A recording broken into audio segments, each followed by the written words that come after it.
ሻሎም ሻሎም ሻሎም ቤተሰብ እግዚአብሔር አምላኽ ሰላም ጸጋ ምሕረት ናይ ክርስቶስ ምስ ኩልኹም እዩ ኣንሓውኹም ሰላሐዲን ካብ ሲአርጂ ኢንተርናሽናል ቸርች ስቶክሆልም ስዊድን እዚ ድማ ንዝበለጸ መዓልቲ ዝበለጸ ቃል ንካፈለሉ ፕሮግራምና እዩ ሎም ድማ ነዚ መዓልቲ ዝኸውን ናይ ህይወት ቃል ክንካፈል ኢና ሎም ንካፈሎ ቃል ደረጃኻ ምፍላጥ ዝብል እዩ ደረጃኻ ምፍላጥ ብጣዕሚ ኣብ ህይወት ኢምፖርታንት እዩ ምኽንያቱ ደረጃኡ ዘይፈልጥ ሰብ ክገብሮ ዘይግብኦ ክገብር ይኽእል እዩ ደረጃኡ ዘይፈልጥ ሰብ ኣብ ክርከቦ ዘይክእል ክርከብ ይኽእል እዩ ደረጃኡ ዘይፈልጥ ሰብ ክኾኖ ዝግብኦ እውን ከይከውን ይኽእል እዩ ስለዚ ኩሉ ግዜ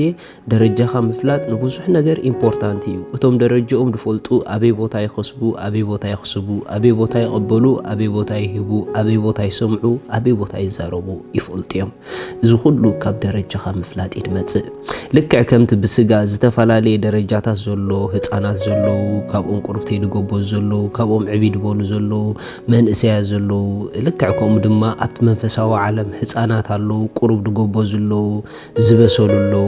ኣሰቁት ዝኾኑኻ ኣለው ማለት እዩ ስለዚ ኣብ መንፈሳዊ ዓለም ደረጃና እንተዳኣደ ንፈልጥ ኮይና ብዙሕ ነገር ሚስ ክንገብር ንኽእል ኢና መጽሓፍ ቅዱስ ወንጌል ማቴዎስ ምዕራፍ 16 ከምዚ ይብል ካብ ሽዑ ኢየሱስ ንደቂ መዛሙርቱ ናብቲ ኢየሩሳሌም ክዲብ ብዓበይቲ ሊቃውንቲ ካህናትን ብጸሓፍትን ብዙሕ ሓሳረ መከራ ክጸግም ክቕተል ብሳልሰይቲ መዓልቱን ክትንስእ ከም ዝግብኦ ክገልጸሎም ጀመረ ጴጥሮስ ከዓ ንበይኑ ገይሩ ይባልህካ ባዳኣ ጎይታየ እዛ ሓሳረ ኣይብጻሕካ ኢሉ ክገንሖ ጀመረ ኢየሱስ ግልጽ ኢሉ ንጴጥሮስ ካባይ ረሓቕ ሰይጣን ናይ ሰብ እምበር ናይ ኣምላኽ ኣይተሓስብን ኢኻ እሞ ንዓይ መዐንቀፊ ኢኻ በሎ ብጣዕሚ ዝገርም ጴጥሮስ በፍጹም ንኢየሱስ ክርስቶስ ክገንሖ ደረጃኡ ይነበረን ንምንታይ ተዳኢልኩም ብኒ ኣብቲ መንፈሳዊ ዓለም ናይ ኢየሱስ ክርስቶስ ደረጃን ናቱ ደረጃን ሓደ ይኮነን ኣብቲ መንፈሳዊ ዓለም ናይ ኢየሱስ ክርስቶስ ብጽሕናን ናቱ ብጽሕናን ሓደ ይኮነን ብትኽክል ኢየሱስ ክርስቶስ ጎይታ እዩ ነገር ግን ወላት ሰብ ኮይኑ እኳ እንተተገለጸ ዘለዎ ርድኢትን ደረጃኡን ግን ምስ በዓል ጴጥሮስ ሓደ ይኮነን ጴጥሮስ ስለዚ ንኢየሱስ ክርስቶስ ብምንም ዓይነት መንገዲ ክገንሖ ደረጃኡ ኣይነበረን ጴጥሮስ ግን ብትኽክል ደስተውዓሎም ነገራት ስለ ዝነበሩ ቅድሚኡ ሓንቲ ግዜ ሰማይ ገሊጹልካ ኣሎ ስለ ዝበሎ ካብኡ ተላዒሉ ተዳፋፊሩ ማለት እዩ ብዙሕ ግዜ እዚ ነገር እዚ ኣብ ብዙሕ ህይወት ኣብ ዘለናይ ግዜ ንርኢና ንዘይ ደረጃኦም ክማጎትዎም ንዘይ ደረጃኦም ክገንሕዎም ንዘይ ደረጃኦም ብዙሕ መገዲ ክገብሩ ከለው ትዕዘብ ኢኻ ማለት እዩ እዚ ኩሉ ካብ ምንታይ ድመጽእ ተባሂሉ ካብ ደረጃኻ ዘይምፍላጥ ዝመጽእ እዩ ምኽንያቱ ከምዚ ክነግረኩም ዝጸናሐኩ ደረጃኻ ዘይትፈልጥ እንድሕር ኮንካ ኢቭን ምስኦም ኮፍ ኢልካ ክትከስበሎም ዝግብአካ ሰባት ኣይትኸስበሎምን ኢኻ ንምንታይ ኢኻ ዘይትኸስበሎም ደረጃኻ ስለ ዘይትፈልጥ ኣብ ክንዲ ትወስድ ክትህብ ጥራሕ ኢኻ ትደሊ ኣበይ ትቕበል ኣይትፈልጥን ኢኻ ኣበይ ትህብ ኣይትፈልጥን ኢኻ ደረጃኡ ዝፈልጥ ሰብ ግን ኣበይናይ ቦታ ክህብ ይኽእል ኣበይናይ ቦታ ክቕበል ይኽእል ይሲ ንመን ክህብ ይኽእል ካብ መን ክቕበል ይኽእል ይፈልጥ እዩ እዚ ኩሉ ደረጃኻ ካብ ምፍላጥ ይድመጽእ ደረጃኡ ዝፈልጥ ሰብ ናይ ጥበብ ጎደና እዩ ዝኸይድ ሪኢኹም ጥበበኛታት ንነገራት ብትኽክል ክዕዘቡ ዓቕሚ ኣለዎም ስለዚ ደረጃኦም ዝፈልጡ ሰባት ኣበይ እንታይ ክኾኑ ኣለዎም ብትኽክል ይፈልጡ እዮም መጽሓፍ ቅዱስ ክዛረብ ከሎ ኣብ ቀዳማይ ቆሮንጦስ ከምዚ ይብል ቀዳማይ ቆሮንጦስ ምዕራፍ 3 ኣሕዋቴ ኣነ ከዓ ከም ንስጋውያን ከም ንቆልዑ ብክርስቶስ እምበር ከም መንፈሳውያን ክዛረበኩም ኣይኮነለይን ኢሎም ሐዋርያ ጳውሎስ ሓደ ነገር ይዝብሎም ዘሎ ካልእ ዘረባታት ክዛረቡ ምኽእል ነይሩ ግን እቲ ዝዛረቦ ዘረባ ግን ደረጃኦም ኣይኮነን ንዕኦም ስለዚ ብክርስቶስ ቆልዑ ኢኹም ዘለኹም ስለዚ ከም ንመንፈሳውያን ከም ብመንፈስ ዝዓበዩ ከም ማቹር ክርስቲያናት ክዛረበኩም ኣይክእልን ከም ቆልዑ ብክርስቶስ ክዛረበኩም ዝኽእል ሪኢኹም ኣሕዋት ለካ ኣብቲ መንፈሳዊ ዓለም ደረጃታት ኣሎ እዩ ማለት እዩ ኣብቲ መንፈሳዊ ዓለም ደረጃታት ኣሎ እዩ ጳውሎስ ተረዲእዎ ዘሎ ንሶም ተረዲእሞ ዘለዎም ብጣዕሚ ፍልልይ ኣለዎ ንምንታይ ተተባሃለ ደረጃኦም ሓደ ኣይኮነን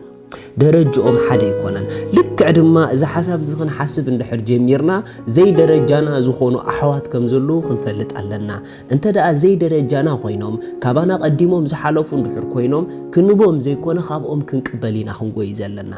ይሲ ክንመኽሮም ዘይኮነ በኦም ክንምከር ኢና ክንጎይ ዘለና ክንምዕዶም ዘይኮነ በኦም ክንመዓዲና ቀዳማይ ደረጃ ሂብና ክንሰርሕ ዘለና ምኽንያቱ ደረጃኻ ምፍላጥ ንኹሉ ነገር ብግቡእ ክትጥቀመሉ ስለ ዝገብረካ መጽሓፍ ቅዱስ ክዛረብ ከሎ ኣብ ዕብራውያን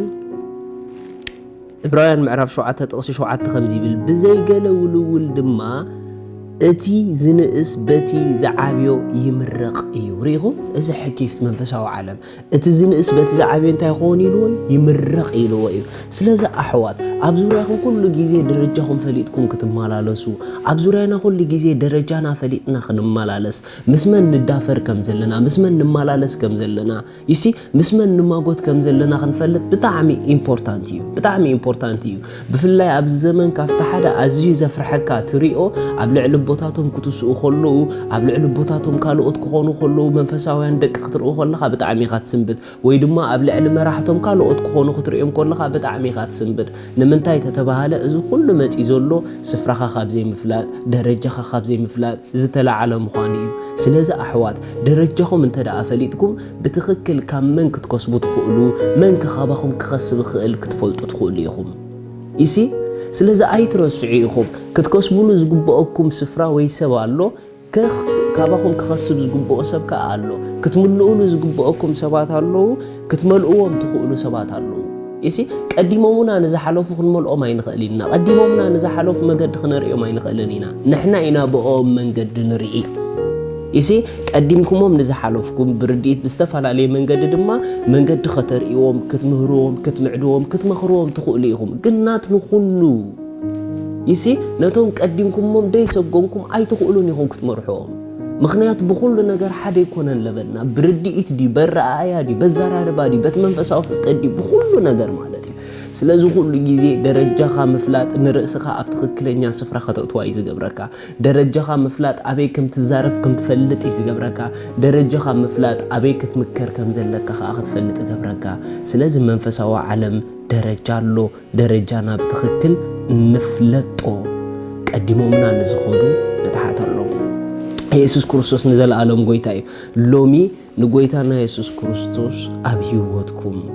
وسينكم دي تقبلكم مو نقويتا مقبال مالت برسنال بقلكم وعلات قويتا تردئكم زي أوشكم سبات يسي اتنعوز تقبل بسمو زأمانو زبورو ولود أملاخ كونو مسل توهاهم سلازبل لوم ولود أملاخ نخد كونو مسل كتروخبو متان لوم وسينكم نقويتا تقبلوه اتهم كتقبلوه زدلوكم ازات صولاتم سايت سأليو